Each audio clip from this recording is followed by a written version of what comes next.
Hi friends, let's make జొన్న dosa process చూద్దామా. నేను ఇక్కడ 1 కప్ జొన్నలు తీసుకుంటున్నాను అండ్ 1.5 కప్ సాయిపప్పు తీసుకుంటున్నాను, హాఫ్ కప్ ఎర్ర కందిపప్పు. ఇవన్నీ 4 అవర్స్ నానబెట్టుకొని మిక్సీకి వేసుకొని గ్రైండ్ చేసుకోవాలి. గ్రైండ్ చేసుకొని నైట్ అంతా పక్కన పెట్టుకోవాలి. నెక్స్ట్ డే చూడండి ఎంత బాగా పిండి ఎంత ఫర్మెంట్ అయిపోయిందో, అది కూడా కలిపి పక్కన పెట్టుకోండి. ఇప్పుడు మనం కొబ్బరి చట్నీ చేసుకుందాం. ప్యాన్ తీసుకొని ఆయిల్ వేసి మీ స్పైసీకి తగిలినంత పచ్చిమిర్చి, మీ ఇష్టం అది, పచ్చిమిర్చి వేసుకొని బాగా ఫ్రై చేసుకొని కొంచెం కొబ్బరి కూడా లైట్గా ఫ్రై చేసుకోండి. కొంచెం చింతపండు అండ్ పచ్చిశనగపప్పు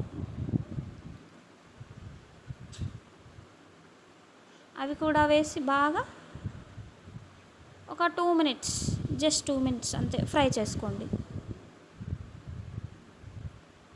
తర్వాత 4 గార్లిక్, వెల్లుల్లి అండ్ కొత్తిమీర.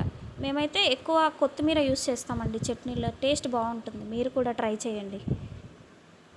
అవి కూడా బాగా వేసి ఫ్రై చేసుకోండి. ఇప్పుడు అవి ఫ్రై చేసిన మిక్సీకి వేసి చట్నీ చేసుకుందాం. చట్నీ కూడా రెడీ. ఇప్పుడు తాలింపు వేసుకుందాం. ఇది కూడా చట్నీ కూడా తాలింపు వేసి పక్కన పెట్టుకోండి. ఇప్పుడు మనం ప్రిపేర్ చేసుకున్న దోశ పిండి వేసుకొని దోశ వేసుకుందాం. దోశ వేసుకొని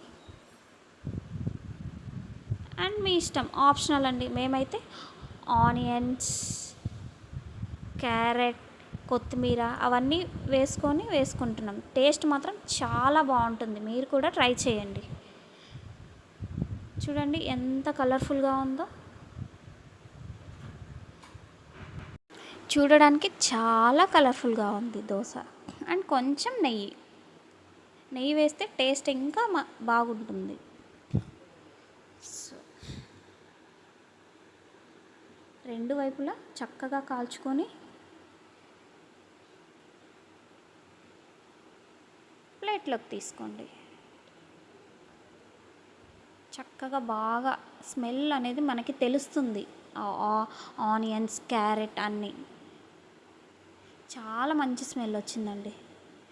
ఫైనల్లీ మన జొన్న దోశ రెడీ. మన కొబ్బరి చట్నీ వేసుకొని సర్వ్ చేసుకుంటే యమ్మీ జొన్న దోశ రెడీ. సో మీరు కూడా మీ ఇంట్లో ట్రై చేయండి. ట్రై చేసి టేస్ట్ ఎలా ఉందో కామెంట్ చేయండి.